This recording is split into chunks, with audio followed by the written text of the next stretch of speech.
사람들은 묻습니다. 왜 33살이나 많은 사람을 선택했냐고. 돈 때문이지 않냐고. 저도 그랬어요. 처음에는 저도 제 자신한테 그렇게 물었으니까요.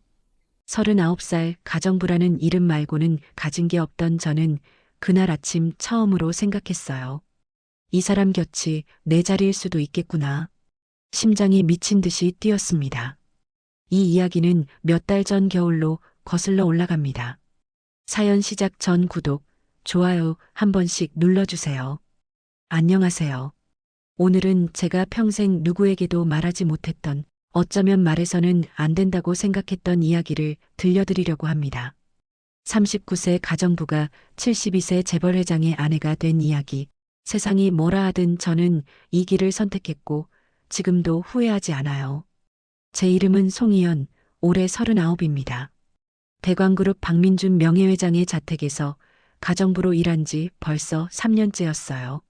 매일 새벽 5시에 눈을 떠서 가장 먼저 하는 일은 인삼 녹용탕을 끓이는 것이었는데, 이건 제가 이 집에 처음 들어온 날부터 하루도 빠지지 않고 해온 일이었습니다. 탕약 냄비에서 올라오는 뜨거운 김이 부엌 창문을 하얗게 적시면 그제야 하루가 시작되는 것 같았어요. 녹용탕을 쟁반에 올리고 2층 서재로 가져다 드리면 회장님은 늘 같은 자리에 앉아 계셨습니다. 창가 가죽 의자에 등을 기댄 채 신문을 펼쳐놓고 계시는데, 정작 신문을 읽는 건지 창밖을 보는 건지 모를 때가 많았죠. 회장님, 탕약 드세요. 제가 쟁반을 내려놓으며 말씀드리면 회장님은 신문에서 고개를 들고 저를 보시며 이연 씨, 오늘도 고마워라고 하셨어요. 72세라고는 믿기지 않는 분이셨습니다. 키가 크고 어깨가 넓었으며 나이에 비해 허리가 꼿꼿하셨어요. 매일 아침 저택 뒤편 정원을 한 바퀴 도시는 습관이 있으셨는데, 걸음이 빨라서 따라가려면 제가 헉헉거릴 정도였습니다. 주변에서는 회장님 체력 하나는 끝내준다는 말이 돌았고, 왕성한 활력의 소유자라는 표현이 딱 맞는 분이셨죠. 하지만 그 정정한 체격과 달리 저녁이 되면 회장님은 완전히 다른 사람이 되셨어요.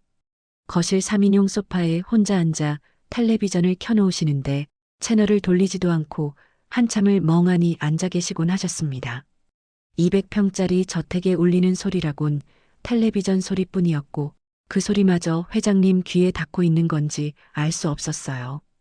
2년 전 사모님이 돌아가시고 나서 이 집은 사람이 사는 곳이 아니라 빈 그릇 같았습니다.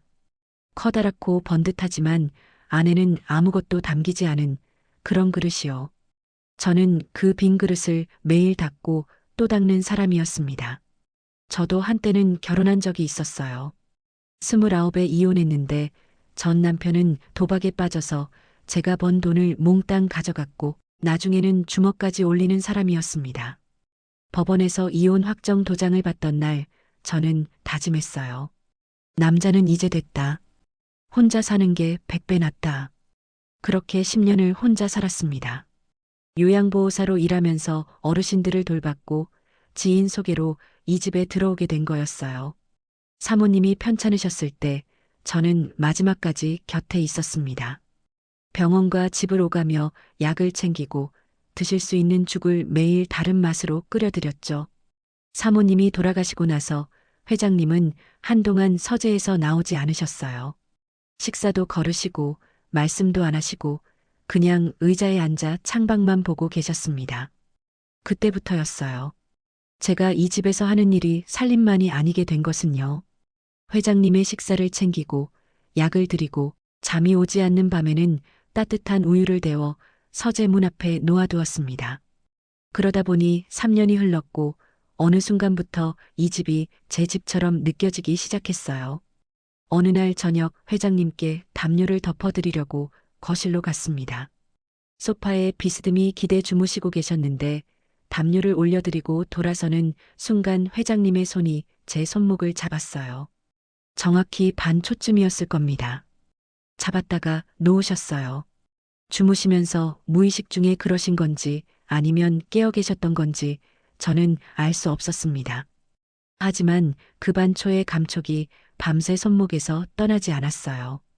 다음 날도 그 다음 날도 똑같은 일상이었습니다. 인삼 녹용탕을 끓이고 식사를 챙기고 저녁에 담요를 덮어드리고요. 하지만 제 안에서 뭔가가 조금씩 달라지고 있었어요.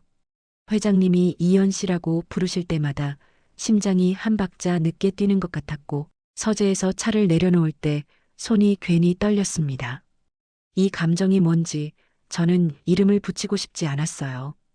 한 달에 한 번쯤 따님 박서윤 상무님이 찾아오셨습니다. 45세의 서윤 씨는 대광그룹 상무이사로 늘 정장 차림에 굽 높은 구두를 신고 오셨어요. 저에게는 한 번도 이름을 불러주신 적이 없었습니다. 송 씨, 아버지 약 드셨어? 차가운 목소리로 물으시고 제가 네, 아침 저녁으로 챙겨드리고 있습니다라고 대답하면 고개도 돌리지 않은 채 거실로 들어가셨어요. 서윤 씨가 계시는 동안 저는 부엌에서 나가지 않았습니다. 따님은 저를 투명인간 취급하셨고 저도 그게 편했어요. 가정부니까요. 서윤 씨가 돌아간 뒤 혼자 설거지를 하면서 중얼거렸습니다. 따님은 늘 저렇게 차가우시지. 그게 나 때문은 아닐 거야. 아마 이 집이 예전 같지 않아서 속상하신 거겠지. 어느 주말 오후 종배 씨라는 분에게서 전화가 왔습니다. 회장님과 고교 동창이시자 은퇴한 판사인 72세 김종배 씨는 회장님과 40년을 알고 지낸 사이였어요. 수화기 너머로 종배 씨의 큰 목소리가 들려왔습니다. 민준아, 주말에 골프 치러 가자. 날씨 좋다. 회장님이 소파에 앉은 채 대답하셨어요. 요즘 나가기 싫어. 가정부가 그렇게 잘 챙겨주니까 집에만 있으려고 그러지? 종배 씨의 농담이었지만 회장님의 표정이 묘하게 변하는 걸 저는 부엌에서 보고 말았습니다. 눈이 마주쳤어요. 저는 재빨리 고개를 돌렸습니다. 그날 밤 자기 전에 거울을 봤어요.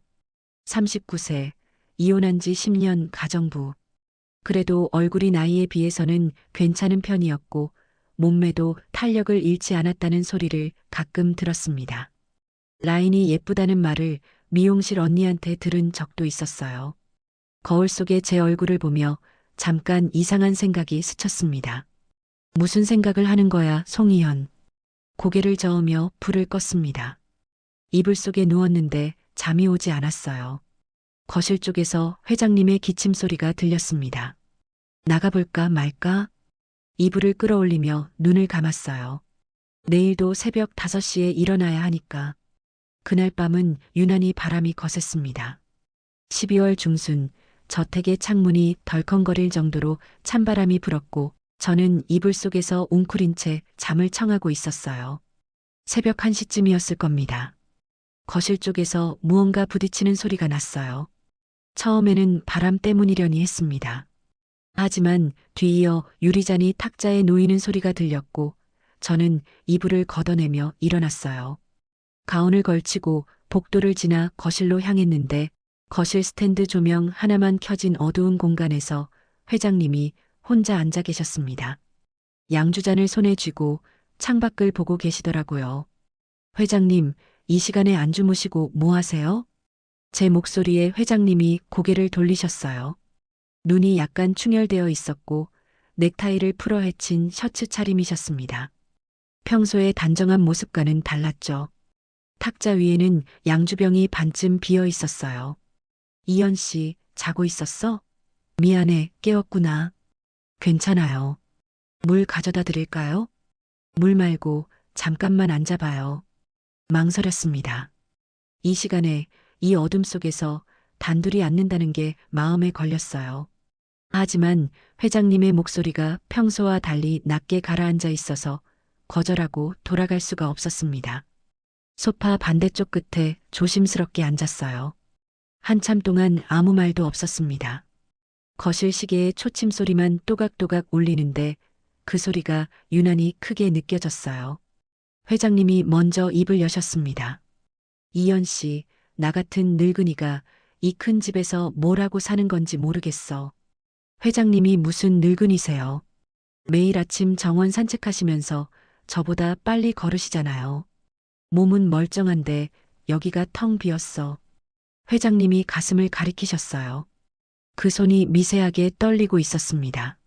저는 그때 처음으로 이 사람의 진짜 외로움을 봤어요. 72세 재벌회장, 남들이 부러워하는 모든 걸 가진 사람이 새벽 1시에 혼자 술을 마시며 가슴이 텅 비었다고 말하는 모습은 제가 상상했던 것과는 너무 달랐습니다. 이 집에 사람이 너밖에 없는 것 같아서 너, 회장님이 저를 너라고 부른 건 처음이었어요. 술기운 때문이었을 겁니다. 하지만 그 한 글자가 소파 끝에 앉아 있던 저와 회장님 사이의 거리를 순식간에 좁혀 놓았어요. 회장님, 저 항상 여기 있잖아요. 제가 그렇게 말한 건 가정부로서의 대답이었습니다. 매일 이 집에 있으니까 외로워하지 마시라는 뜻이었어요. 하지만 회장님은 그 말을 다르게 받으신 것 같았습니다. 이현 씨, 회장님이 양주잔을 탁자에 내려놓고 저를 바라보셨어요. 스탠드 조명의 노란 빛이 회장님 얼굴에 반쪽만 비추고 있었는데 그 빛 아래서 회장님의 눈이 젖어 있다는 걸 알았습니다. 울고 계셨던 거예요. 소리 없이 아무도 모르게 목이 메었습니다.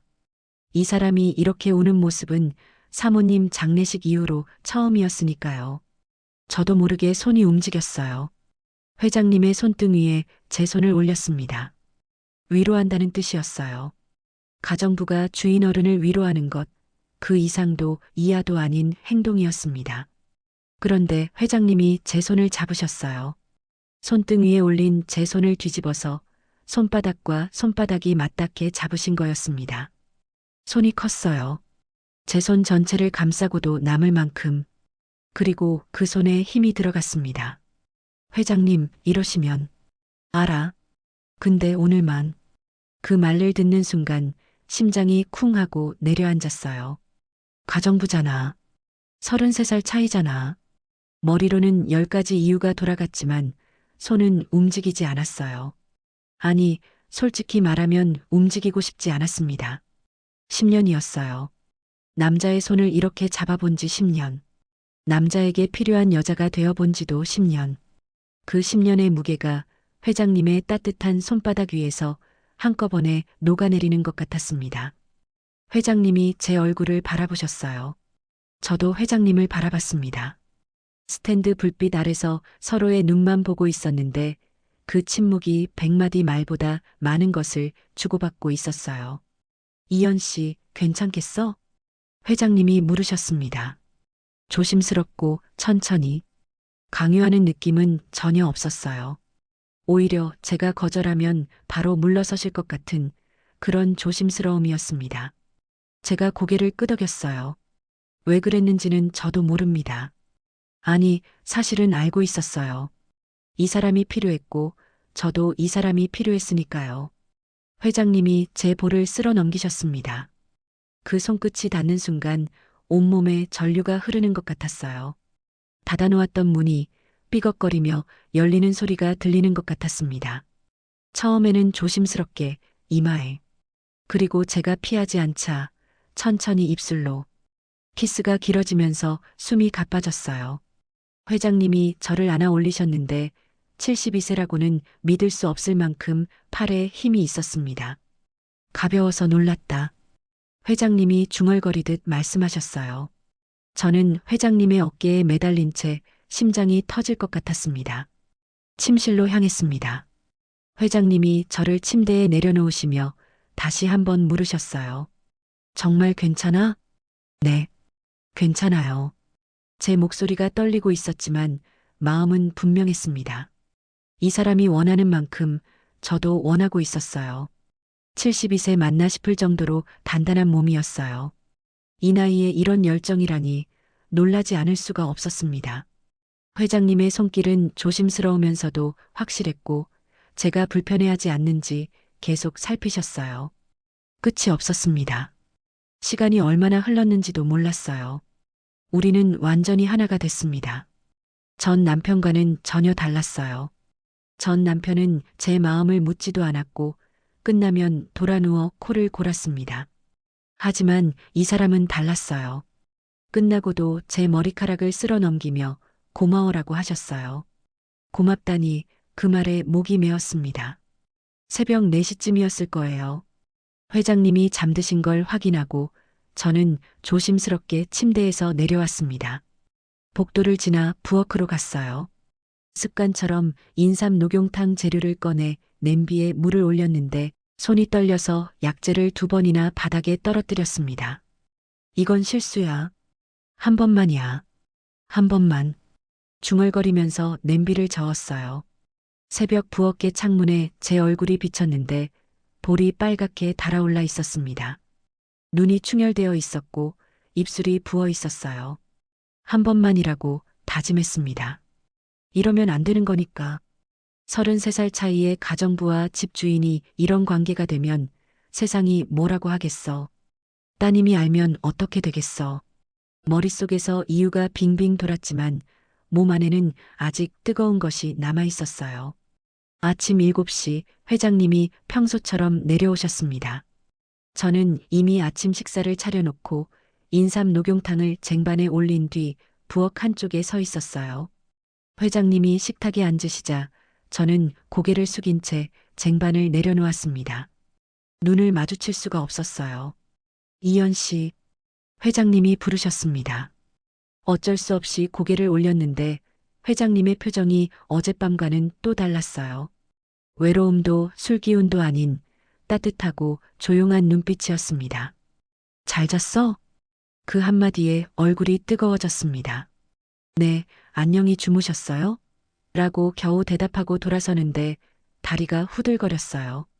한 번만이라고 했는데, 한 번만이라고 다짐했는데, 돌아서는 제 등 뒤로 회장님이 조용히 탕약을 드시는 소리가 들렸습니다. 숟가락이 그릇에 닿는 작은 소리가 그날 아침에는 유난히 크게 울렸어요. 부엌 싱크대에 기대서서 제 심장 소리를 들었습니다. 아직도 빠르게 뛰고 있었어요.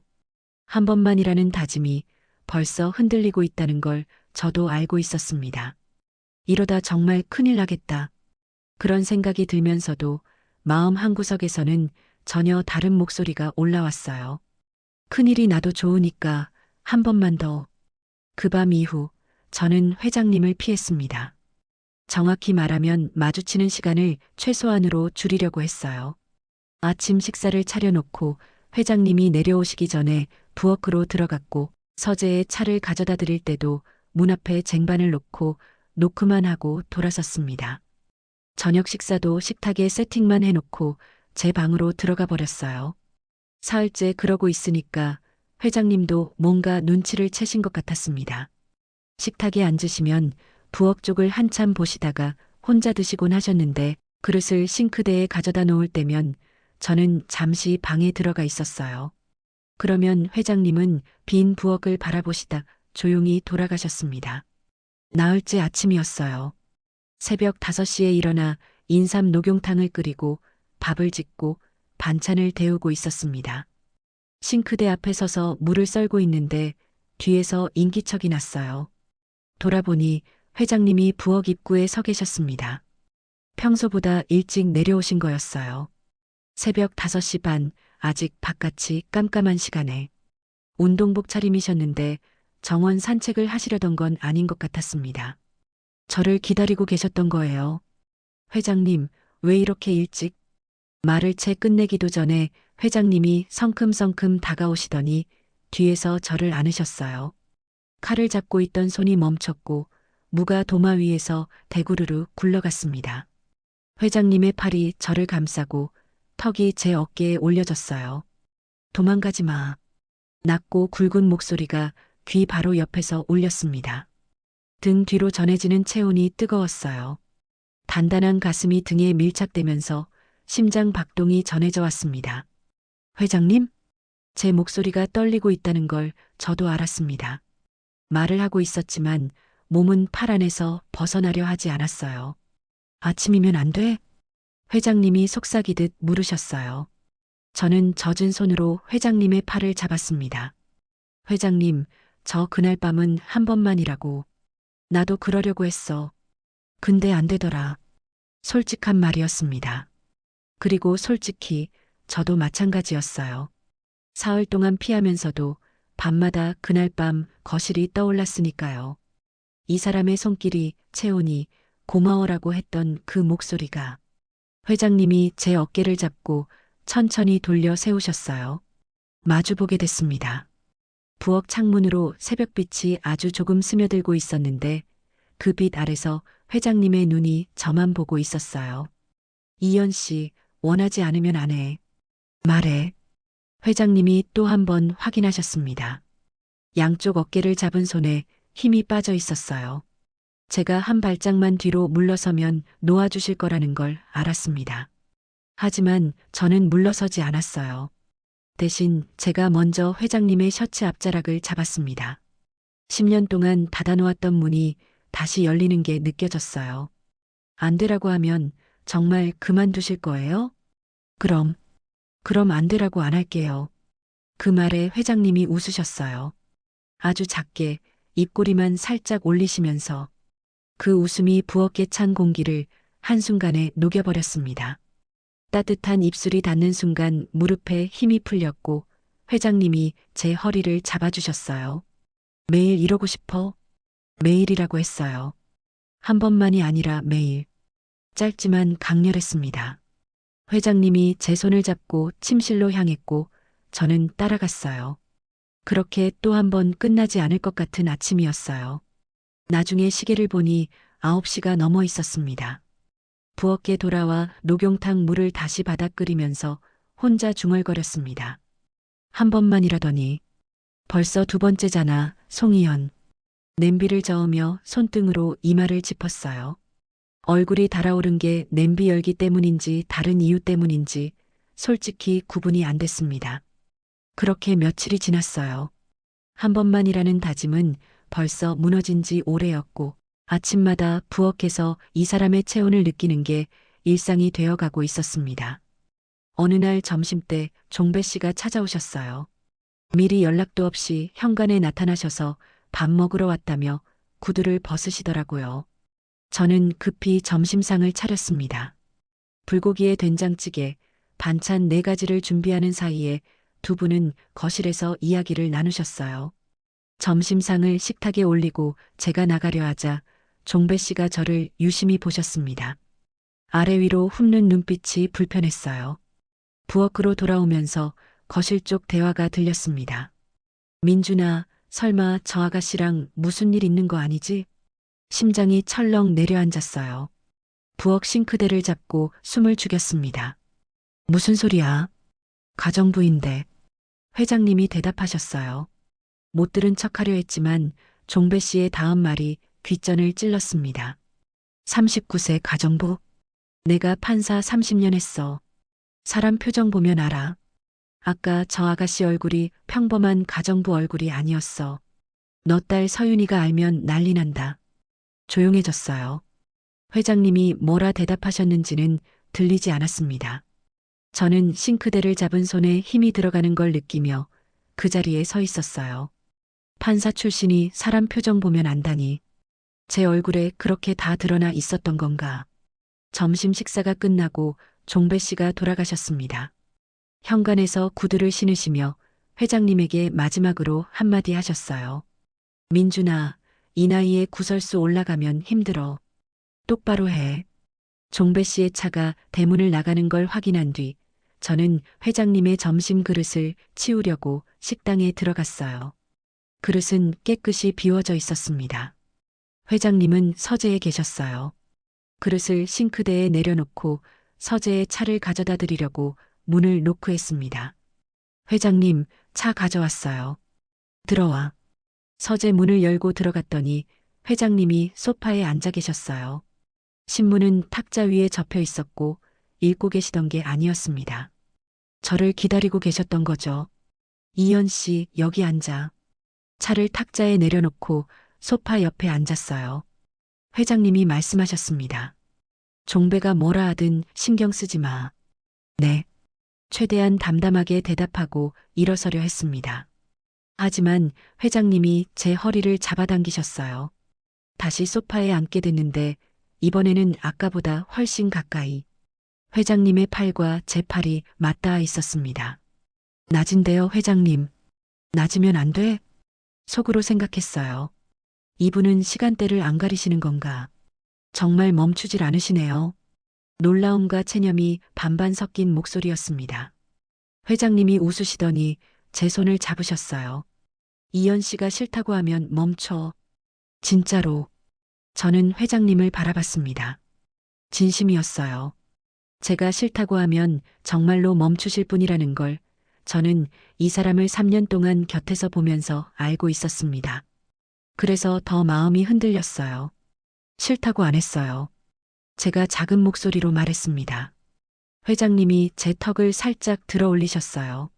서재 창문으로 오후 햇살이 비스듬히 들어오고 있었는데 그 빛 아래서 시작됐습니다. 소파에서 깊어지는 시간이었어요. 종배 씨가 돌아간 뒤라 긴장감이 있었지만 그래서인지 오히려 더 깊었습니다. 그렇게 오후를 보냈어요. 시간이 한참 흘러 서재 벽시계가 4시를 가리키고 있었습니다. 회장님이 제 머리카락을 쓸어 넘기시며 말씀하셨습니다. 이현 씨, 나 요즘 행복해. 행복하다. 72세 재벌회장이 39세 가정부에게 행복하다고 말하는 이 상황이 현실인지 꿈인지 분간이 안 됐어요. 서재를 나와 복도를 걷다가 거울에 비친 제 얼굴을 봤습니다. 볼이 빨갛게 달아올라 있었고 머리카락이 엉켜 있었어요. 종배 씨가 봤으면 역시라고 하셨을 얼굴이었습니다. 큰일이다. 혼자 중얼거리며 방으로 들어갔습니다. 그 뒤로 석 달이 흘렀습니다. 겨울이 지나고 봄이 왔어요. 3달 동안 저와 회장님 사이에는 말로 정하지 않은 규칙이 생겼습니다. 평소에는 가정부와 주인, 아무도 없을 때는 서로의 온기를 나누는 사이. 둘만의 비밀이었어요. 하지만 비밀은 오래가지 못했습니다. 서윤 씨한테서 문자가 온 날 등에 식은땀이 흘렀어요. 이번 주 토요일에 갑니다. 아버지 건강검진 결과 좀 정리해 놓으세요. 따님이 알면 정말 끝이다. 이 집에서 쫓겨나는 건 물론이고 이 사람 곁에 있을 수 있는 모든 가능성이 사라지는 거야. 지금 이 상태로 종배 씨도 눈치를 챈 이 상태로 따님 앞에서 아무렇지도 않은 척할 수 있을까? 핸드폰을 내려놓으며 천장을 올려다봤습니다. 하지만 가슴 한쪽에서는 전혀 다른 목소리가 올라왔어요. 이 사람 곁에 있고 싶다. 토요일이 왔습니다. 아침부터 집안 전체를 돌며 청소를 했어요. 서윤 씨가 오시는 날에는 먼지 한 톨도 남기면 안 된다는 걸 3년간의 경험으로 알고 있었으니까요. 거실 바닥을 닦고 식탁을 세팅하고 서윤 씨가 좋아하시는 전복죽을 새벽부터 끓여 놓았습니다. 회장님은 아침부터 표정이 달랐어요.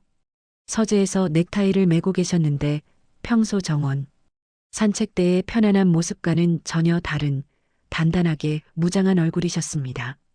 뭔가 결심한 사람의 표정이었어요. 회장님, 따님 점심때 오신다고 하셨어요. 전복죽 준비해놨습니다. 이현 씨, 오늘 점심 같이 먹자. 놀랐어요. 서윤 씨가 오시는 날 제가 식탁에 앉은 적은 한 번도 없었거든요. 음식을 차리고 빠지는 게 제 자리였습니다. 제가요? 따님이 불편해 하실 텐데. 오늘은 같이 앉아. 내가 할 말이 있으니까. 할 말. 그 세 글자에 등줄기가 서늘해졌어요. 설마 오늘 말씀하시려는 건가? 물어보고 싶었지만 회장님의 표정이 너무 단호해서 더 이상 묻지 못했습니다. 낮 12시 서윤 씨가 도착하셨어요. 검은색 정장에 하이힐, 선글라스를 벗으며 현관에 들어서시는 모습은 대광그룹 상무이사라는 직함에 빈틈이 없었습니다. 저는 현관에서 인사를 드렸어요. 어서 오세요, 서윤 씨. 서윤 씨는 저를 스치듯 보시고는 대답 없이 거실로 향하셨습니다. 늘 그랬어요. 저는 투명 인간이었으니까요.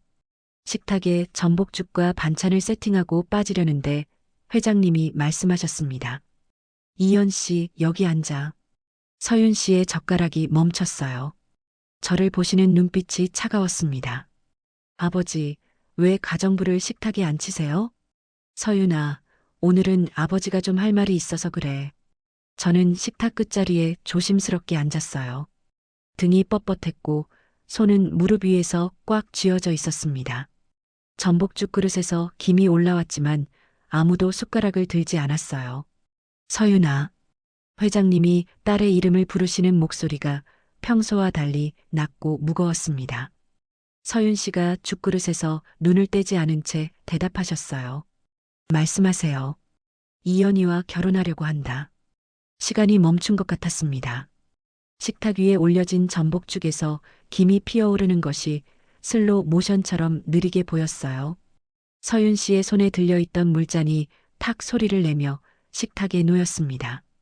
3초? 정확히 3초간의 침묵이었어요. 뭐라고요? 서윤 씨의 목소리가 달라졌습니다. 차갑다 못해 얼어붙은 목소리였어요. 아버지, 지금 정신이에요? 정신 멀쩡하다. 이 사람은 가정부예요. 고졸이에요. 나이 차이가 30이 넘어요. 아버지, 이게 정상적인 판단이라고 생각하세요? 서윤 씨가 자리에서 일어나셨어요. 의자가 뒤로 밀려 바닥에 긁히는 소리가 났습니다. 서윤 씨가 저를 똑바로 바라보셨어요. 그 눈빛에 심장이 쪼그라드는 것 같았습니다. 당신 도대체 아버지한테 무슨 짓을 한 거예요? 무슨 짓? 그 말이 가슴에 칼처럼 박혔어요. 입술을 깨물었습니다. 대답할 말이 없었어요. 아니, 대답할 수 있는 말이 없었습니다. 무슨 짓을 한 거냐고 물으시면 저도 모르겠다고밖에 할 수 없었으니까요. 저는 자리에서 일어나려 했어요. 이 자리에 더 앉아있을 자격이 없다고 느꼈습니다. 가정부가 주인집 딸 앞에서 무슨 할 말이 있겠어요. 그런데 회장님이 제 손을 잡으셨어요. 식탁 위에서 서윤 씨가 보는 앞에서 앉아, 이연 씨. 서윤 씨의 얼굴이 불그락푸르락 변하는 게 보였습니다.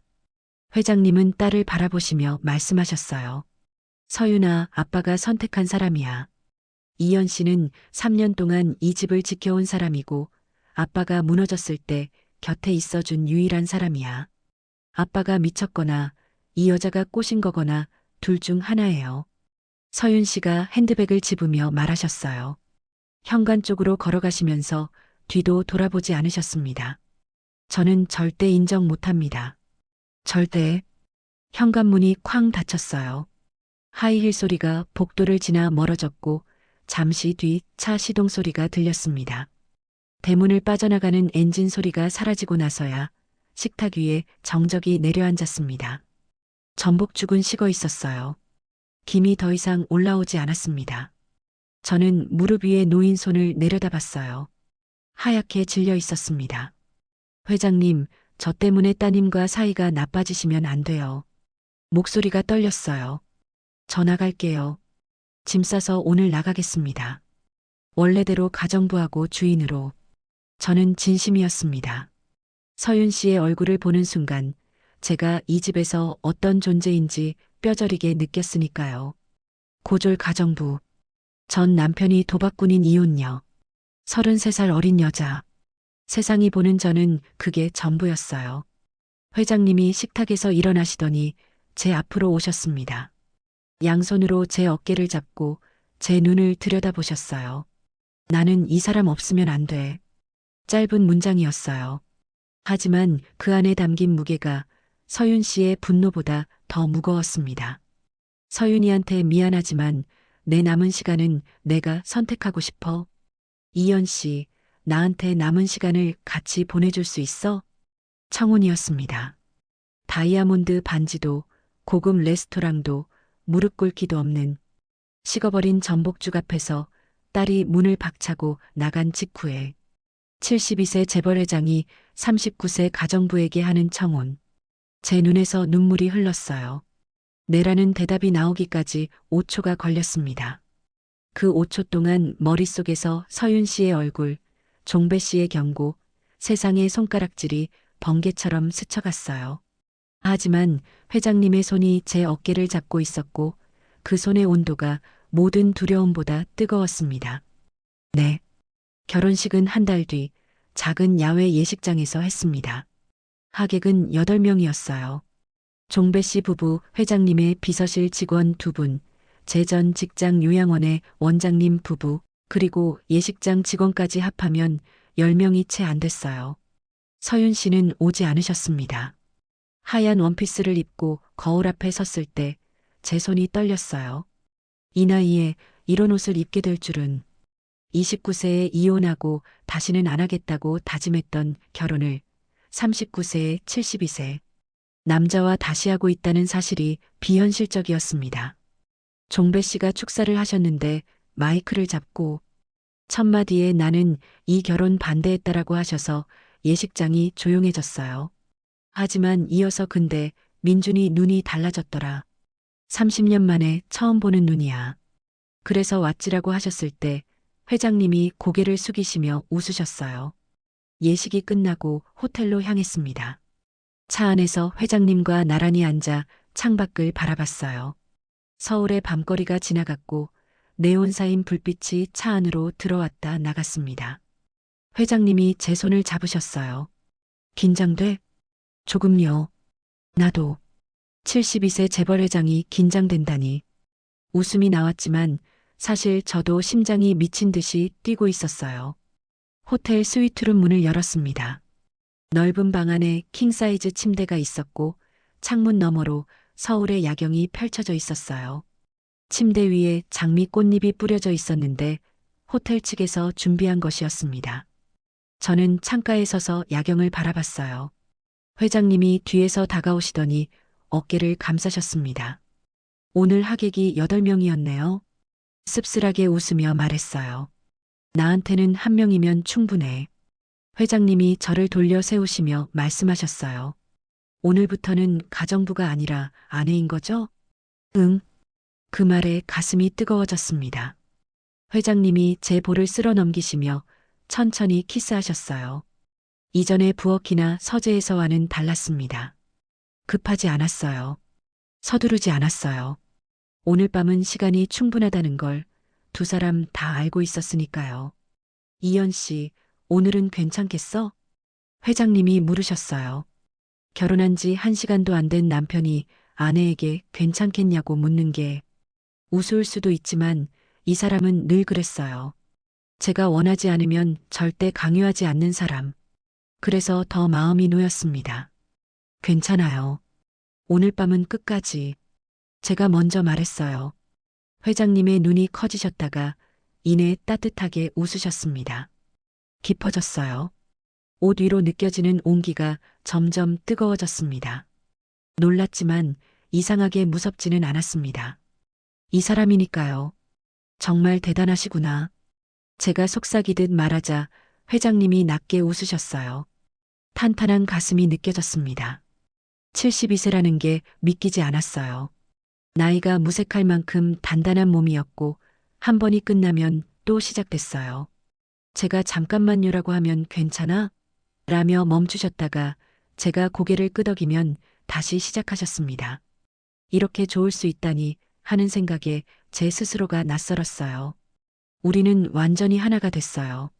시계를 볼 여유도 없었습니다. 밤이 얼마나 깊어졌는지도 창밖의 야경이 어떻게 변했는지도 몰랐어요. 제가 체력의 한계를 느낄 무렵에야 회장님이 저를 안으시며 고마워, 사랑해라고 중얼거리셨어요. 그 목소리에 목이 메었습니다. 이혼하고 10년간 혼자 살면서 누군가에게 이런 말을 들어본 적이 없었어요. 이 사람이 진짜 나를 원하는구나. 가정부여서가 아니라 나여서 원하는구나. 그걸 느끼자 눈에서 눈물이 흘렀습니다. 새벽 눈을 떴을 때 회장님의 팔이 제 허리를 감싸고 있었어요. 72세 남편의 팔이 감싸고 있는 허리의 온도를 느끼며 저는 생각했어요. 이 팔이 놓이지 않기를. 내일도 모레도. 창문으로 아침 해가 들어오고 있었습니다. 장미 꽃잎이 침대 위에 흩어져 있었고 시트는 구겨져 있었어요. 밤새 얼마나 많은 시간이 이 침대 위에서 흘렀는지를 말해주는 흔적들이었습니다. 커튼 사이로 들어오는 햇살을 바라보며 생각했어요. 이제부터가 진짜 전쟁이겠지. 서윤 씨는 절대 인정 못한다고 하셨고 세상은 우리를 이상하게 볼 거야. 핸드폰을 집어들었습니다. 카카오톡 알림이 하나 와 있었어요. 서윤 씨한테서. 호적에 올렸다고 끝난 거 아닙니다. 손가락이 차가워졌어요. 화면을 내려놓고 잠든 회장님을 바라봤습니다. 평온한 얼굴로 자고 계셨어요. 이 사람 곁에 있을 거야. 누가 뭐라 해도. 그래도 등에서 식은땀이 마르지 않았습니다. 결혼 후 자택으로 돌아왔습니다. 호텔 현관을 나설 때까지만 해도 가슴이 두근거렸는데 저택 대문 앞에 차가 멈추는 순간 공기가 달라졌어요. 운전기사가 차 문을 열어줬는데 저를 보는 눈빛이 예전과 같지 않았습니다. 고개를 살짝 숙이긴 했지만 입꼬리가 미묘하게 올라가 있었어요. 비웃는 건지 어색한 건지 그 표정이 마음에 걸렸습니다. 현관을 들어서자 집이 깨끗이 정돈되어 있었어요. 사흘 전 제가 닦아놓은 그대로였지만 뭔가가 달라져 있었습니다. 신발장 위에 놓여있던 제 실내화가 없었어요. 직원용 신발장으로 옮겨져 있었는데 그 자리에 새 슬리퍼가 놓여 있었습니다. 회장님이 준비해 두신 건지 누군가 치운 건지 모를 일이었어요. 사모님 방이었던 2층 안방이 이제 제 방이 됐습니다. 문을 열었을 때 방 안에 사모님의 흔적은 말끔히 치워져 있었어요. 회장님이 미리 정리해 두신 거였습니다. 새 이불이 깔려 있었고 화장대 위에 작은 꽃다발이 놓여 있었어요. 카드가 꽂혀 있었는데 회장님의 필체로 우리 집에 온 걸 환영해라고 적혀 있었습니다. 코끝이 찡했어요. 하지만 방 안에 서 있으니 묘한 감정이 올라왔습니다. 3년 동안 이 방은 들어가면 안 되는 곳이었어요. 사모님의 방, 가정부가 발을 들이면 안 되는 공간. 그 방에 이제 제 이불이 깔려 있다는 사실이 기쁘면서도 무거웠습니다. 첫 번째 균열은 다음 날 아침에 찾아왔어요. 새벽 5시에 일어나 부엌으로 내려갔습니다. 습관대로 인삼 녹용탕을 끓이려는데 요리사 최 씨가 이미 부엌에 서 있었어요. 3년 동안 아침 6시 이전에 나온 적이 없는 사람이었습니다. 사모님, 그거 제가 하겠습니다.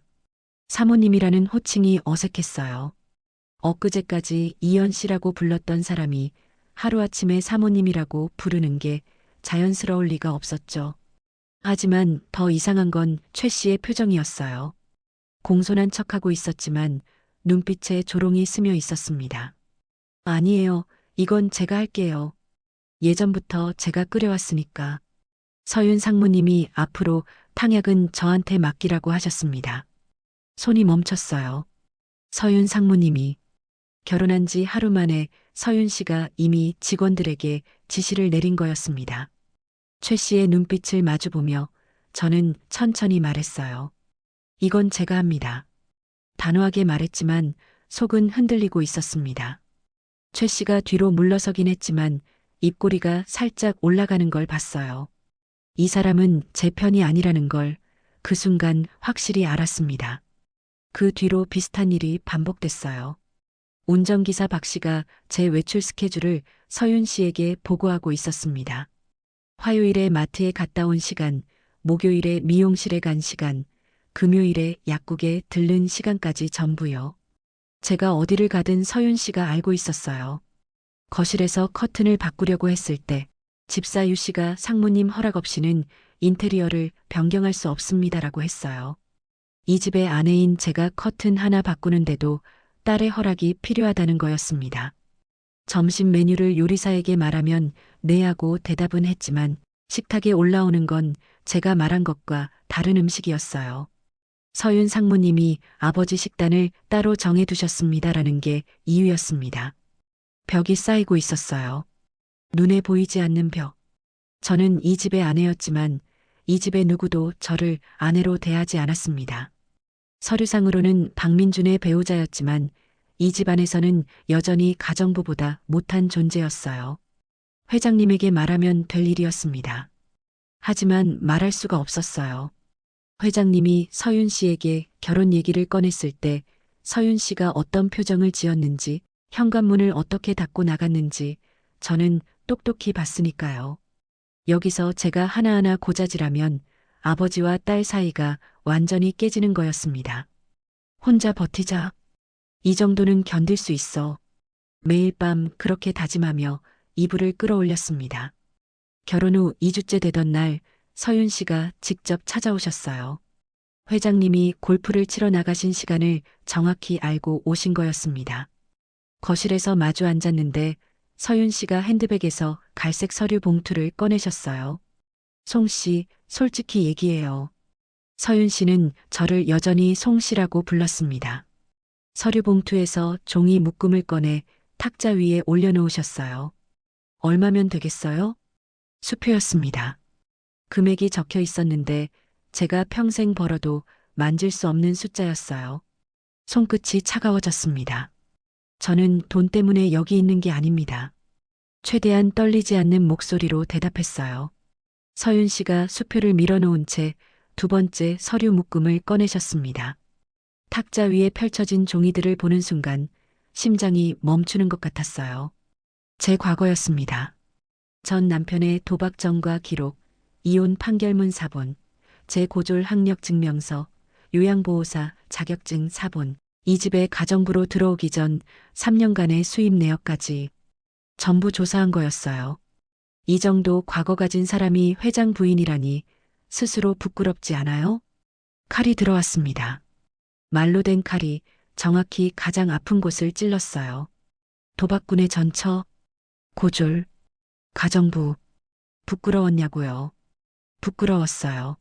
매일 매순간 이 큰 집에서 사모님이라고 불릴 때마다, 거울을 볼 때마다, 서윤 씨의 차가운 눈을 마주칠 때마다 내가 정말 돈 때문에 여기 있는 건 아닌가 하고 스스로를 의심하지 않은 날이 없었어요. 하지만 입 밖으로 나온 말은 달랐습니다. 부끄럽지 않다고 하면 거짓말이겠죠. 하지만 저는 이 자리에 돈 때문에 있는 게 아니에요. 회장님을 좋아하니까 있는 겁니다. 서윤 씨가 서류를 정리하며 일어서셨어요. 좋아한다. 39세가 72세를. 참 대단하시네요.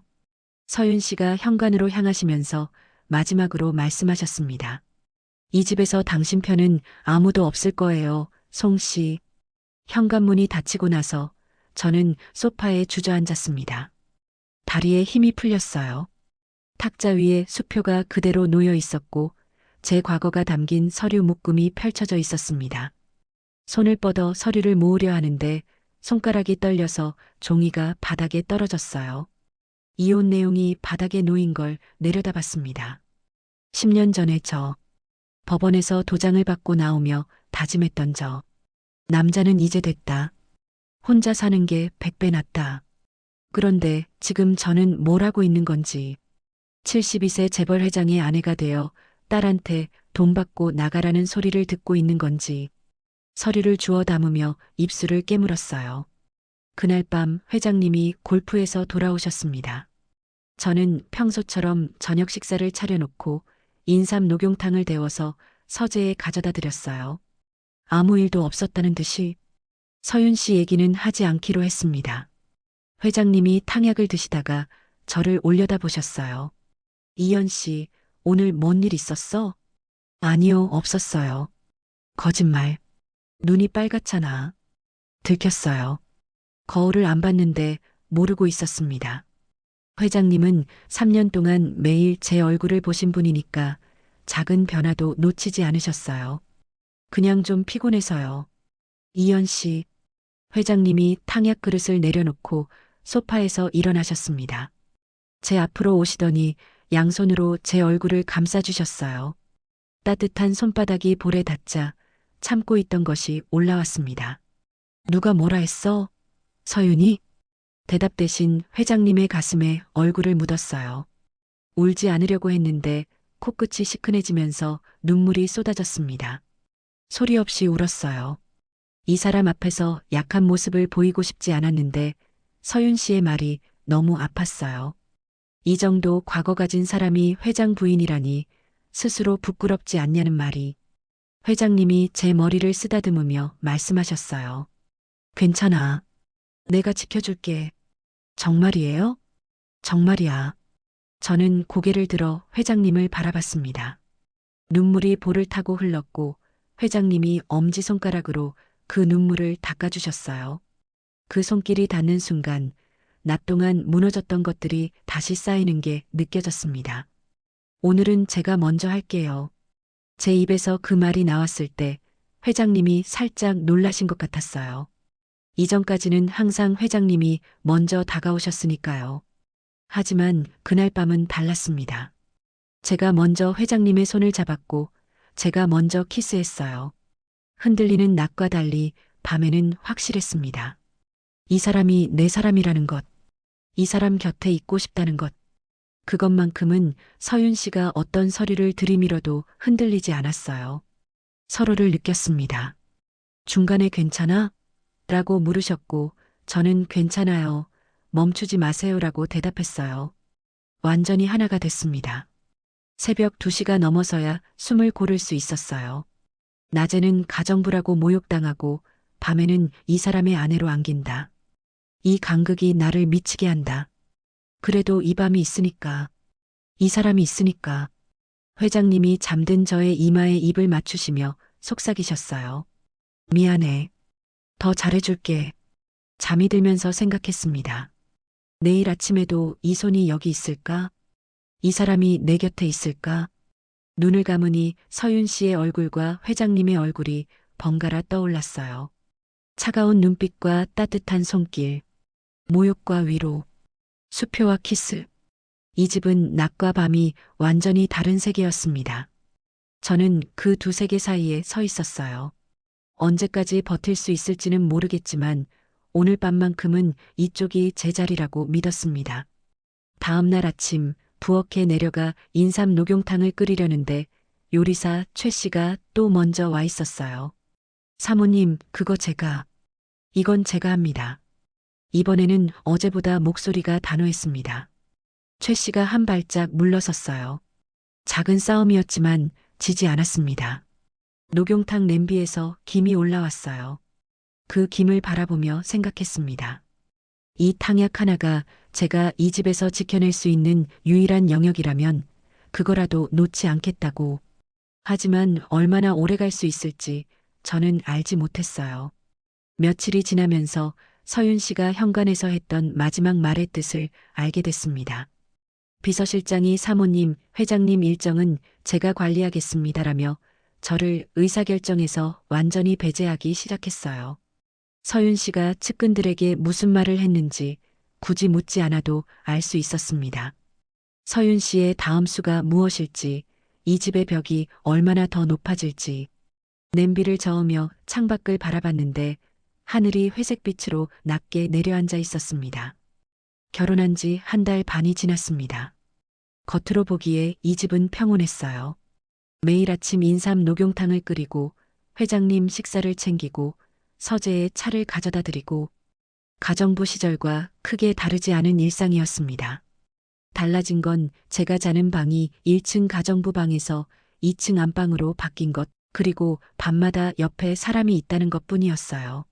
하지만 보이지 않는 곳에서 벽은 계속 높아지고 있었습니다. 운전기사 박 씨는 여전히 제 동선을 서윤 씨에게 보고했고 요리사 최 씨는 제가 정한 식단을 무시했어요. 집사 유 씨는 제가 부르면 3분이 지나서야 나타났는데 서윤 씨가 전화하면 30초 안에 달려갔습니다. 그래도 버텼어요. 인삼 녹용탕만큼은 누구에게도 넘기지 않았고 회장님의 약 챙기는 것도 밤에 따뜻한 우유를 데우는 것도 제가 했습니다. 그것만이라도 제가 하면 이 집에서 제 자리가 있다고 느낄 수 있었으니까요. 그러던 어느 수요일 오후 회장님이 서재에서 저를 부르셨어요. 이연아, 서윤이가 이번 주 금요일에 건강검진을 잡았다더라. 같이 가자고. 건강검진이요? 좋은 일이네요. 종합검진에 기억력 검사도 포함되어 있다는데 나이가 있으니까 해볼까 해. 아무렇지도 않게 말씀하셨어요. 하지만 저는 그 순간 등골이 서늘해졌습니다. 기억력 검사. 72세 고령자에게 기억력 검사를 시키는 건 건강을 챙기는 것일 수도 있지만 다른 의미일 수도 있었어요. 금요일 회장님이 검진을 받으러 가셨습니다. 저는 집에 남아 있었는데 불안해서 가만히 앉아 있을 수가 없었어요. 핸드폰을 꺼내 검색을 했습니다. 노인 인지능력 검사, 후견인 지정 요건, 치매 진단 절차. 검색 결과를 읽으면서 손이 떨렸어요. 혹시 서윤 씨가 이 검사를 통해 회장님을 치매 환자로 만들려는 건 아닌가. 치매 진단이 나오면 후견인을 지정할 수 있고 후견인이 되면 재산 관리 권한이 넘어가고 혼인 무효까지 주장할 수 있다는 내용이 화면에 떠 있었습니다. 오후 4시 회장님이 돌아오셨어요. 검진 결과지를 갖고 계셨는데 저는 슬쩍 항목을 확인했습니다. 일반 종합검진 항목 아래에 따로 추가된 검사가 있었어요. 간이 정신상태 검사, 치매 선별 검사, 인지기능 평가, 심장이 쿵 내려앉았습니다. 회장님, 이거 보셨어요? 검사 항목을 가리키며 물었어요.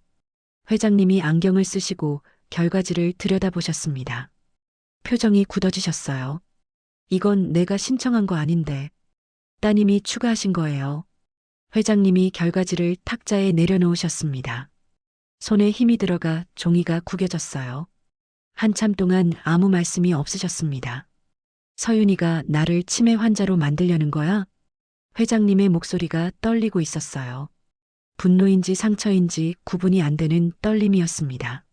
저는 조심스럽게 말했어요. 회장님, 따님이 회장님을 치매 환자로 만들려는 건 아닐 거예요. 다만 이 검사 결과를 가지고 후견인 지정을 시도할 수는 있어요. 후견인? 내 딸이 내 후견인이 되겠다고? 네. 그러면 재산관리 권한이 넘어가고 저와의 혼인도 문제 삼을 수 있습니다. 회장님이 자리에서 벌떡 일어나셨어요. 서재를 왔다 갔다 하시다가 핸드폰을 집어드셨습니다. 서윤 씨에게 전화를 거셨어요. 서윤아, 이게 무슨 짓이야? 수화기 너머로 서윤 씨의 목소리가 들렸어요. 차분하고 단단한 목소리였습니다. 아버지가 제정신이라면 이런 결혼을 하셨겠어요? 저는 아버지를 보호하려는 거예요. 보호? 너가 아비를 정신병자로 만들어 놓는 게 보호야? 정신병자가 아니라면 검사 결과가 증명해 줄 거잖아요. 회장님이 전화를 끊으셨어요. 핸드폰을 탁자 위에 내려놓는 손이 하얗게 질려 있었습니다. 서재 창문 앞에 서서 한참 동안 밖을 바라보셨어요. 어깨가 축 처져 있었습니다. 72세 재벌회장이 딸에게 정신 감정을 받는 상황. 이 사람의 자존심이 얼마나 무너졌을지 저는 감히 상상할 수 없었어요. 하지만 그보다 더 아픈 건 이 모든 것의 원인이 저라는 사실이었습니다. 그 주 토요일 종배 씨에게서 전화가 왔어요. 회장님이 받으셨는데 통화 내용이 서재 밖까지 들렸습니다. 민준아, 서윤이가 후견인 지정 소송 준비한다는 소문이 있더라. 회장님이 한참 동안 대답을 안 하셨어요. 종배야, 내 딸이 진짜 그러겠나? 나도 믿고 싶지 않은데 내가 법조계에 30년 있었잖아. 소문이 돌면 이유가 있어. 근데 민준아, 이건 내가 막아줄 수 있어. 후견인 지정은 피후견인이 판단 능력이 없다는 걸 입증해야 하는데 너 멀쩡하잖아. 멀쩡한 사람이 왜 검사를 받아야 하는 건데. 그건 맞아. 근데 지금 중요한 건 감정 싸움이 아니라 법적 대응이야. 변호사 한 명 붙여. 내가 소개해줄게. 전화가 끝나고 회장님은 서재에서 1시간 동안 나오지 않으셨어요. 저는 서재 문 앞에서 차를 들고 서 있다가 내려놓고 돌아섰습니다. 지금 차 한 잔이 이 사람에게 무슨 위로가 되겠어요. 그날 밤 결심했습니다. 회장님이 저녁 식사를 마치고 거실에 앉아 계실 때 저는 2층에서 짐을 쌌어요. 가방 하나면 됐습니다. 이 집에 가지고 들어온 게 가방 하나였으니까 나갈 때도 가방 하나면 충분했어요. 3년 전에 들고 왔던 그 검은 보스턴 백. 옷 몇 벌과 세면도구를 넣으니 금방 찼습니다. 가방을 들고 1층으로 내려갔어요. 거실을 지나 현관으로 가려는데 회장님이 소파에서 일어나셨습니다. 이연아, 그 가방은 뭐야? 저를 이연아라고 부르신 건 처음이었어요. 이연 씨가 아니라 이연아. 그 호칭의 변화에 심장이 쿵했지만 발걸음을 멈추지 않았습니다. 회장님, 저 때문에 따님과 이렇게 되시면 안 돼요. 이연아, 따님이 아버지를 치매 환자로 만들려고 하고 있어요. 후견인 소송까지 준비하고 있다고 하잖아요. 이게 다 저 때문이에요. 목소리가 떨렸지만 눈물은 참았어요. 울면 안 됐습니다. 울면 이 사람이 놓아주지 않을 테니까 저 나가겠습니다. 원래대로 돌려놓는 게 맞아요. 회장님은 따님이 있으시잖아요. 저 같은 사람 때문에 따님을 잃으시면 안 돼요. 가방을 들고 현관을 향해 걸었어요. 구두를 신으려고 몸을 숙이는데 뒤에서 발소리가 왔습니다. 회장님이 제 가방을 잡으셨어요. 제 손에서 가방을 빼시더니 바닥에 내려놓으셨습니다. 이연아, 제발, 제발. 72세 재벌회장이 39세 가정부 출신 아내에게 제발이라고 말하고 있었어요. 그 말의 무게에 무릎이 꺾이는 것 같았습니다. 나는 너 없으면 안 돼. 회장님이 저를 바라보셨어요. 눈이 젖어 있었습니다. 그날 밤 거실에서 봤던 그 눈물이었어요. 그날 밤 이 거실 소파에서 혼자 술을 드시며 울고 계셨던 그 밤과 같은 눈이었습니다. 서윤아, 아빠가 내한테 잘해준 게 없어서 미안해. 회장님이 서윤 씨에게 하시는 것처럼 혼잣말을 중얼거리셨어요. 하지만 서윤 씨는 여기 없었습니다. 회장님은 저를 보며 말씀하셨어요. 근데 이 사람 없으면 나는 정말 안 돼. 서윤이한테도 말할 거야. 아빠가 부탁한다고. 이것만은 허락해달라고. 간청이었습니다. 딸에게 할 간청을 저한테 먼저 연습하고 계시는 것 같기도 했어요. 아니, 어쩌면 진짜로 저한테 간청하고 계셨던 건지도 모릅니다. 가지 말라고. 여기 있어 달라고. 저는 현관에 서 있었어요. 구두를 반쯤 신은 채로. 가방은 회장님이 바닥에 내려놓은 자리에 그대로 있었습니다. 뒤를 돌아봤어요. 거실 스탠드 조명이 켜져 있었고 그 노란 불빛 아래 회장님이 서 계셨습니다. 지난 겨울밤 이 거실에서 처음 손을 잡았던 그 자리. 같은 조명, 같은 소파, 같은 거실. 바보같이 갈 수가 없었습니다. 구두를 벗었어요. 돌아섰습니다. 회장님이 다가오셔서 제 눈물을 닦아주셨어요. 언제부터 울고 있었는지도 몰랐습니다. 가지 마. 왜 저한테 이래요? 저 같은 사람한테. 이연아, 나한테 너가 전부야. 처음 만난 이 거실이었습니다. 처음 손을 잡은 것도, 처음 함께한 것도 이 거실에서 시작됐어요. 그리고 떠나려다 돌아선 것도 이 거실이었습니다. 회장님이 제 볼을 감싸쥐고 키스하셨어요. 눈물이 섞인 키스였습니다. 짠맛이 입술에 번졌어요. 제 눈물인지 회장님의 눈물인지 알 수 없었습니다. 오늘은 멈추지 마세요. 제가 먼저 말했어요.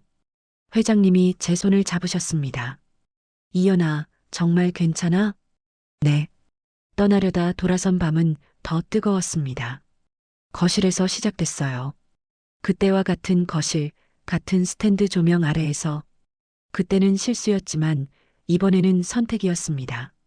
회장님이 저를 안아 올리셨어요. 침실로 향했습니다. 그 밤은 끝나지 않았습니다. 서로를 느꼈어요. 뼈끝까지. 이전의 밤들과는 달랐습니다. 체력이나 놀라움이 아니라 감정이 앞서는 밤이었어요. 잡은 손을 놓지 않았고 눈을 감지 않았습니다. 서로의 눈을 보면서 서로가 여기 있다는 걸 확인하면서. 거실 시계가 새벽 4시를 쳤지만 아무도 신경 쓰지 않았어요. 끝나고 나서 회장님이 저를 안은 채 물으셨습니다. 내일 아침에 눈 뜨면 넌 있을 거지? 있을게요. 약속해. 약속해요. 이 거실에서 시작된 두 사람의 이야기는 같은 거실에서 다시 한번 시작되고 있었습니다. 떠나려 했던 밤에 오히려 이 사람이 얼마나 간절한지 알아버렸어요. 그리고 저도 얼마나 간절한지 눈을 감으며 생각했습니다. 내일 아침 이 손이 여전히 제 허리에 있으면, 그러면 저는 이 집에서 버틸 수 있어요. 서윤 씨가 무슨 소송을 하든 직원들이 어떤 눈으로 보든 이 손 하나면 됩니다. 다음 날 아침 짐을 다시 풀었어요. 검은 보스턴 백을 옷장 구석에 밀어 넣으며 혼자 중얼거렸습니다. 나갈 뻔했네. 회장님이 침대에서 일어나시며 말씀하셨어요. 다신 그 가방 건드리지 마. 웃었어요. 오랜만에 아침에 웃었습니다. 하지만 서윤 씨의 후견인 소송은 여전히 진행 중이었고 이 집의 벽은 아직 무너지지 않았어요. 그날은 평범한 화요일 오후였습니다. 회장님은 서재에서 대광그룹 경영자문 관련 통화를 하고 계셨고, 저는 부엌에서 저녁 반찬을 준비하고 있었어요. 닭볶음탕 재료를 손질하며 콧노래를 부르고 있었는데 2층에서 쿵 하는 소리가 났습니다. 무거운 것이 바닥에 떨어지는 소리. 처음에는 책이 떨어졌나 싶었어요. 하지만 곧이어 신음소리가 들렸습니다. 칼을 놓고 뛰어 올라갔어요. 서재 문이 열려 있었습니다. 회장님이 책상 옆 바닥에 쓰러져 계셨어요. 왼손으로 가슴을 움켜쥐고 얼굴이 하얗게 질려 있었습니다. 핸드폰이 바닥에 떨어져 있었고 수화기 너머에서 회장님? 회장님? 하는 소리가 울리고 있었어요. 다리에 힘이 풀렸습니다. 하지만 주저앉을 시간이 없었어요. 회장님. 달려가서 회장님의 머리를 무릎 위에 올렸습니다. 숨을 쉬고는 계셨지만 거칠고 불규칙했어요. 이마에 식은땀이 흐르고 있었고 입술이 파랗게 변해가고 있었습니다. 핸드폰을 집어들었어요. 119에 전화하는 손이 미친 듯이 떨렸지만 목소리는 놀랄 만큼 또박또박했습니다. 요양보호사 시절에 몸에 밴 훈련이 이런 순간에 나오는 거였어요. 72세 남성 가슴 통증, 의식 있으나 호흡 불규칙합니다. 주소를 말하고 전화를 끊은 뒤 회장님의 넥타이를 풀고 셔츠 단추를 열었어요. 가슴이 오르내리는 게 보였습니다. 살아있다. 이 사람은 아직 살아있다. 회장님, 눈 뜨세요. 저예요, 이연이에요. 회장님의 눈이 반쯤 떠졌어요. 초점이 맞지 않았지만 제 얼굴을 찾는 것 같았습니다. 떨리는 손이 올라와 제 손목을 잡았어요. 힘은 없었지만 놓지 않으려는 의지가 느껴졌습니다. 이연아. 그 한마디가 전부였어요. 그리고 눈이 감겼습니다. 구급차가 올 때까지 7분. 그 7분이 평생에서 가장 긴 시간이었습니다. 회장님의 손목을 잡고 맥박을 확인하면서 입으로는 계속 말했어요. 괜찮아요. 금방 와요. 눈 뜨세요, 회장님. 저 여기 있어요. 대답은 없었지만 손목의 맥박은 약하게나마 뛰고 있었습니다. 그 미약한 리듬에 매달렸어요. 구급차가 도착하고 들것에 실려나가는 회장님을 따라 뛰었습니다.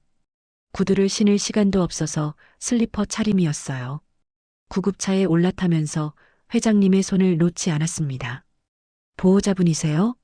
구급대원이 물었어요. 그 질문에 0.5초 망설였습니다. 보호자, 가정부인가 아내인가? 아내입니다. 처음이었어요.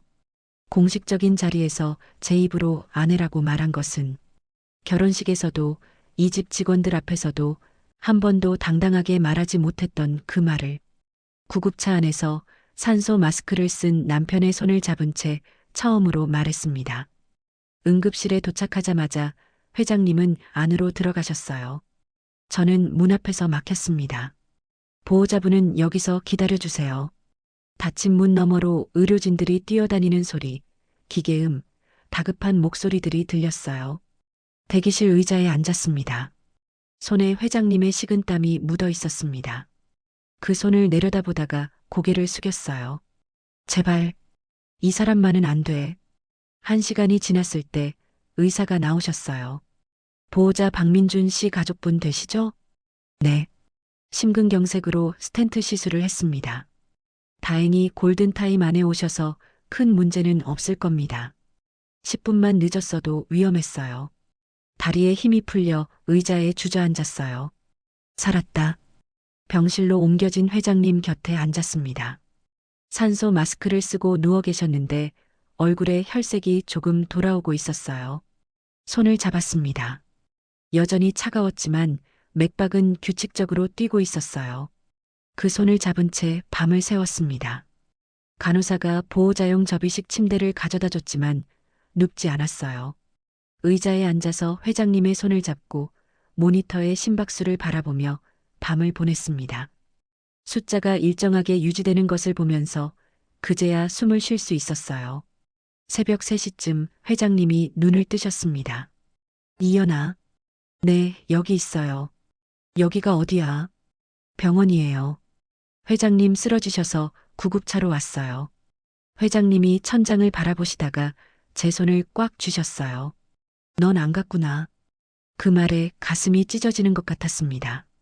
며칠 전 짐을 싸고 현관까지 갔던 밤이 떠올랐어요. 이 사람은 제가 떠날까봐 지금 이 순간에도 두려워하고 계셨던 거예요. 안 갔어요. 안 가요. 약속했잖아요. 회장님이 눈을 감으시며 작게 웃으셨어요. 그 미소를 보자 눈물이 또 흘렀지만 이번에는 참지 않았습니다. 아침 8시 복도에서 하이힐 소리가 들렸어요. 빠르고 급한 발소리. 서윤 씨였습니다. 병실 문을 열고 들어오시다가 멈추셨어요. 제가 의자에 앉아 회장님의 손을 잡고 있는 모습을 보셨을 겁니다. 밤새 잠을 자지 못한 얼굴, 슬리퍼 차림. 병원에 급히 따라온 그대로의 모습이었어요. 서윤 씨가 문 앞에 서서 움직이지 않으셨습니다. 저를 보고 있었어요. 하지만 이전의 차가운 눈빛과는 달랐습니다. 뭐라 형용할 수 없는 복잡한 눈빛이었어요. 저는 자리에서 일어나 한 발짝 뒤로 물러났어요. 서윤 씨가 침대 곁으로 다가가셨습니다. 아버지, 서윤 씨의 목소리가 떨리고 있었어요. 회장님이 눈을 뜨시고 딸을 바라보셨습니다. 서윤아 왔어? 아버지, 괜찮으세요? 괜찮아. 이연이가 빨리 데려와줘서.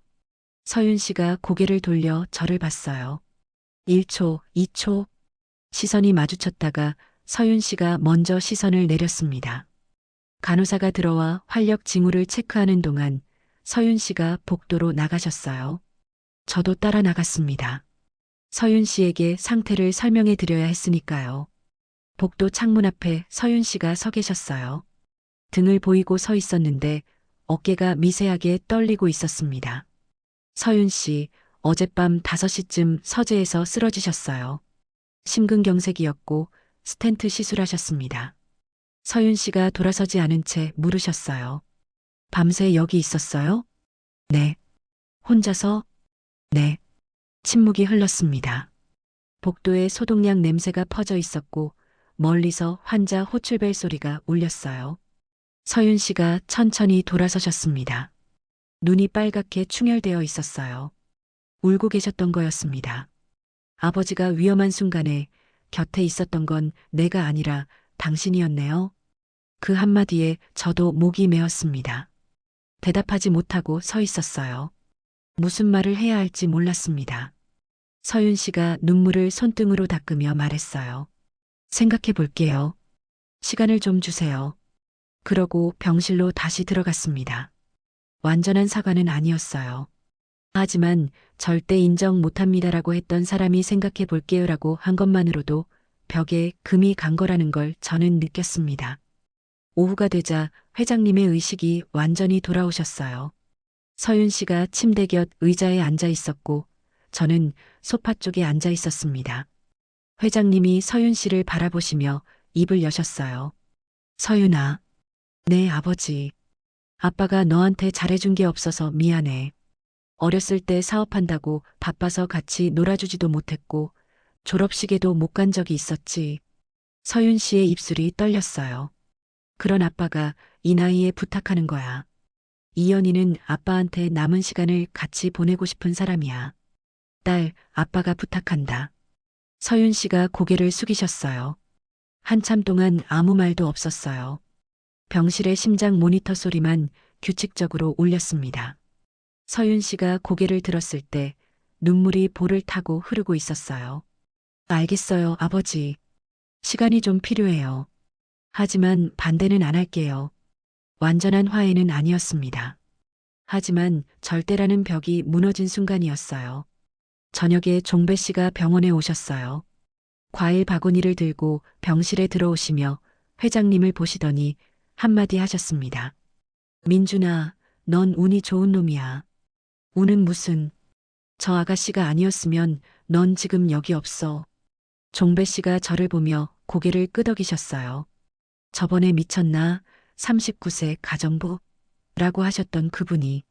그리고 민준아, 서윤이가 후견인 소송 취하한다고 연락 들었어. 회장님이 눈을 감으시며 한숨을 내쉬셨어요. 깊고 긴 한숨, 안도의 한숨이었습니다. 퇴원은 3일 뒤였어요. 서윤 씨가 퇴원 날 병원에 오셨습니다. 짐을 챙기는 저를 보시더니 조용히 가방 하나를 들어주셨어요. 말은 없었지만 그 행동 하나가 첫마디보다 따뜻했습니다. 퇴원하고 자택에 돌아온 날 밤이었어요. 회장님의 약을 챙기고 이불을 덮어드렸습니다. 무리하시면 안 돼요. 의사 선생님이 한 달은 안정하시라고 했잖아요. 나 아직 괜찮아. 회장님이 제 손을 잡으시며 씩 웃으셨어요. 그 웃음에 지난 며칠간의 공포가 스르르 녹는 것 같았습니다. 회장님 진짜. 이연아, 나는 내 남편이야. 회장님은 그만. 놀랐어요. 이름을 부르라는 거였습니다. 하지만 입에서 쉽게 나오지 않았어요. 그건 좀 아직은 어색해서. 그래, 천천히 해. 기다릴게. 회장님이 웃으시며 제 손을 꼭 쥐셨어요. 이연아, 우리 이제 매일 행복하자. 웃었습니다. 둘 다 웃었어요. 퇴원 후 한 달이 지났습니다. 회장님의 건강은 눈에 띄게 회복되고 있었어요. 매일 아침 인삼 녹용탕을 드시고 오전에는 정원을 천천히 산책하시고 오후에는 서재에서 책을 읽으셨어요. 예전처럼 빠른 걸음으로 정원을 도시진 못했지만 제 팔을 잡고 느릿느릿 걸으시는 모습이 오히려 더 좋았습니다. 달라진 것이 있었어요. 아침에 부엌으로 내려가면 요리사 최 씨가 먼저 인사를 했습니다. 사모님, 오늘 반찬 뭘로 할까요? 처음 그 말을 들었을 때 멈칫했어요. 이 사람이 제게 메뉴를 묻는 건 처음이었으니까요. 서윤 씨가 더 이상 직원들에게 지시를 내리지 않는다는 걸 이 한마디가 말해주고 있었습니다. 된장찌개에 고등어구이요. 회장님 퇴원 후 기름진 건 좀 줄여야 하니까. 네, 알겠습니다. 최 씨가 고개를 숙이고 돌아섰어요. 작은 변화였지만 저한테는 벽이 한 장 무너지는 소리 같았습니다. 운전기사 박 씨도 달라졌어요. 제가 외출 준비를 하면 현관에서 기다리고 있다가 사모님, 어디 가십니까? 라고 물었습니다. 예전에는 제 동선을 서윤 씨에게 보고했지만 이제는 그냥 운전기사로서 묻는 거였어요. 그 차이를 저는 정확히 느낄 수 있었습니다. 퇴원 후 2주째 되던 토요일, 종배 씨 부부가 찾아오셨어요. 종배 씨 아내분은 처음 뵙는 분이었는데 들어오시자마자 저를 보시며 환하게 웃으셨어요. 아이고, 이 아가씨가 이연 씨구나. 종배 아빠가 요즘 맨날 네 얘기야. 괜찮은 사람이라고, 민준이는 복 있는 놈이라고. 얼굴이 달아올랐어요.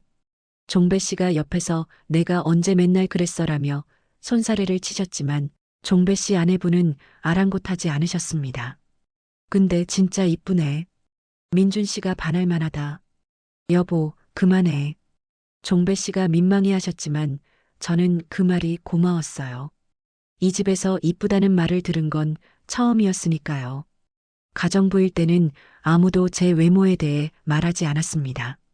거실에서 차를 마시며 이야기를 나눴어요. 종배 씨가 회장님에게 말씀하셨습니다. 민준아, 넌 복 있는 놈이야. 나도 저런 마누라 하나 있었으면. 종배 씨 아내분이 옆에서 종배 씨의 팔을 꼬집으셨어요. 여보, 내가 옆에 있는데 그게 무슨 소리야?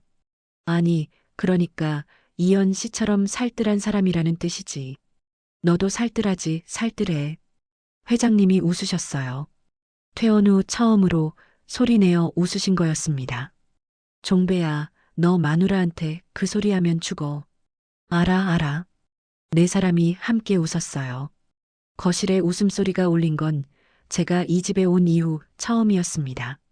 종배 씨 부부가 돌아간 뒤 회장님이 소파에 앉아 말씀하셨어요. 이연아, 종배놈이 처음에 뭐라 했는지 기억나? 미쳤나? 39세 가정부? 맞아. 그놈이 이제는 괜찮은 사람이라고 하네. 사람 마음이 바뀌는 거죠. 아니, 너가 바꾼 거야. 그 말에 코끝이 찡했어요. 제가 뭘 한 게 있다고. 그냥 이 사람 곁에 있었을 뿐인데. 다음 주 일요일이었습니다. 서윤 씨가 방문하셨어요.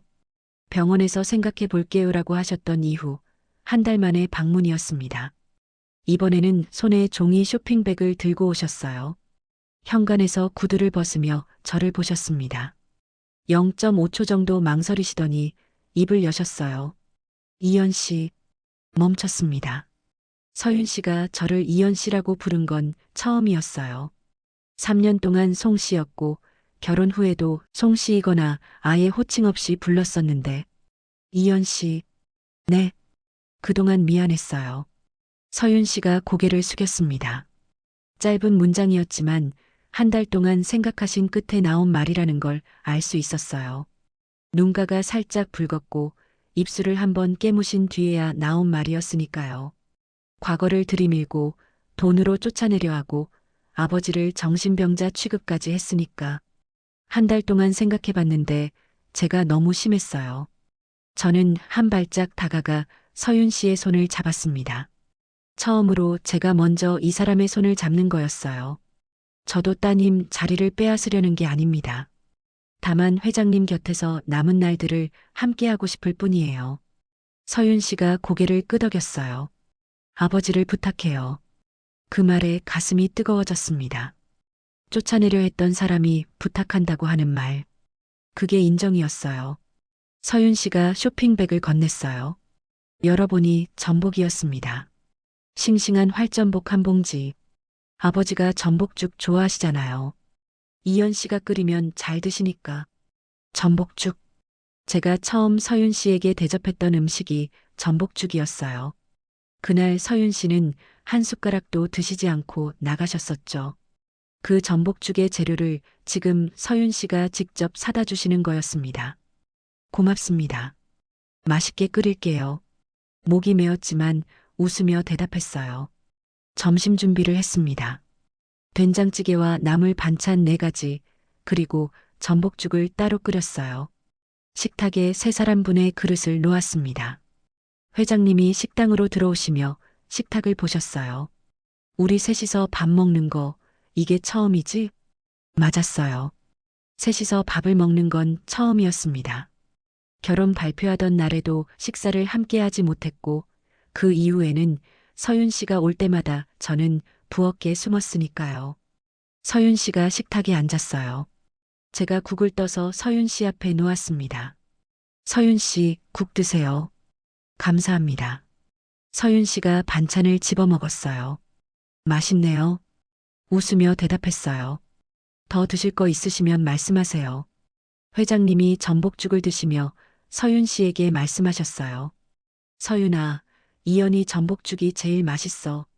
서윤 씨가 작게 웃었어요.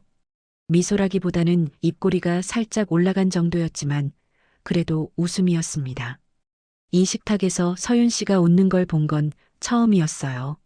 식사가 끝나고 서윤 씨가 설거지를 도와주시겠다고 했을 때 저는 놀라서 한 발짝 물러섰어요.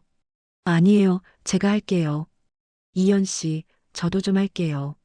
가만히 앉아 있으니까 불편해서 나란히 서서 설거지를 했습니다. 저는 씻고 서윤 씨는 헹구고 아무 말 없이 그릇이 오가는 소리만 부엌에 울렸어요. 어색했지만 불편하지는 않았습니다. 서윤 씨가 떠나기 전에 현관에서 말했어요. 앞으로는 자주 올게요, 아버지. 회장님이 고개를 끄덕이셨어요. 그래, 자주 와.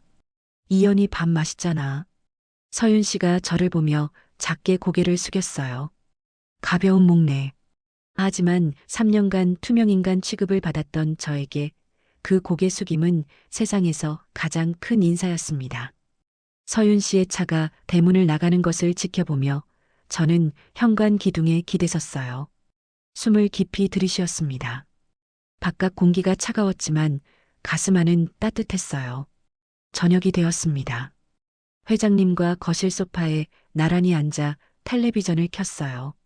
예전에는 회장님 혼자 이 소파에 앉아 멍하니 화면을 바라보셨는데 지금은 제가 옆에 있었습니다. 회장님, 응, 감사해요. 뭐가? 저를 선택해 주셔서, 끝까지 놓지 않으셔서. 회장님이 리모컨을 내려놓고 저를 바라보셨어요. 이연아, 고마운 건 나야. 버텨줘서. 그 한마디에 지난 몇 달의 모든 것이 떠올랐어요. 서윤 씨의 차가운 눈빛, 얼마면 되겠어요? 라는 수표, 과거를 들이밀던 서류 봉투, 직원들의 무시, 치매 검사, 후견인 소송, 짐을 싸고 현관까지 갔던 밤, 병원 복도에서 슬리퍼 차림으로 세운 밤. 다 버틴 거였어요. 그리고 이 사람도 버틴 거였습니다. 딸과 친구와 세상의 시선 사이에서 저를 선택하고 놓지 않은 것. 그것도 버틴 거였어요. 제가 더 감사하죠. 회장님의 어깨에 머리를 기댔습니다. 다음 날 날씨가 좋았습니다. 회장님이 산책하자고 하셔서 집 근처 공원으로 나갔어요. 공원 벤치에 나란히 앉았습니다. 겨울이 끝나가고 있었고 나뭇가지 끝에 아주 작은 새순이 올라오고 있었어요. 한참 동안 말없이 앉아 있다가 제가 먼저 입을 열었습니다. 민준 씨, 회장님이 고개를 돌리셨어요. 놀란 눈이었습니다. 병원에서 아직 어색해서라고 했던 제가 처음으로 이름을 부른 거였으니까요. 뭐라고 했어? 민준 씨요. 이름 불러보라고 하셨잖아요. 회장님의 입가에 주름이 깊어졌어요. 웃고 계시는 거였습니다. 아이처럼 환하게. 한 번 더 불러봐. 내 남편 민준 씨. 둘 다 웃었습니다. 공원 벤치에서 72세 남편과 39세 아내가 이름을 부르며 웃고 있는 모습이 지나가는 사람 눈에는 이상해 보였을지도 몰라요. 하지만 상관없었습니다. 민준 씨, 내일은 뭐 해 먹을까요? 너가 해주는 거면 다 맛있어. 또 그 말. 사실이니까. 웃으며 남편의 어깨에 머리를 기댔습니다. 노을이 지고 있었어요. 하늘이 주황색에서 붉은색으로 다시 보랏빛으로 물들어가고 있었습니다. 나뭇가지 사이로 노을빛이 스며드는데 그 빛이 남편 얼굴에도 제 얼굴에도 내려앉고 있었어요. 저는 가정부였습니다. 고졸이었고 전 남편이 도박꾼이었고 이혼한 지 10년이 지난 여자였어요. 세상이 보기에 저는 재벌 회장의 아내가 될 자격이 없는 사람이었습니다. 하지만 저는 이 사람의 손을 잡았고 이 사람도 제 손을 잡았어요. 딸이 반대해도 친구가 말려도 세상이 손가락질해도 놓지 않았습니다. 사람의 가치는 나이도 학력도 직업도 아니더라고요. 끝까지 곁에 남는 진심. 그것 하나면 되는 거였어요. 오늘 이야기를 끝까지 들어주셔서 감사합니다. 지금의 이야기가 마음에 드셨다면 다른 영상도 시청해주세요. 좋아요와 구독, 알람 설정은 무료입니다. 또 마음에 남는 장면이 있으셨다면 댓글로 나눠주세요. 선생님의 한마디가 다른 분께 깊은 울림이 될 수 있습니다.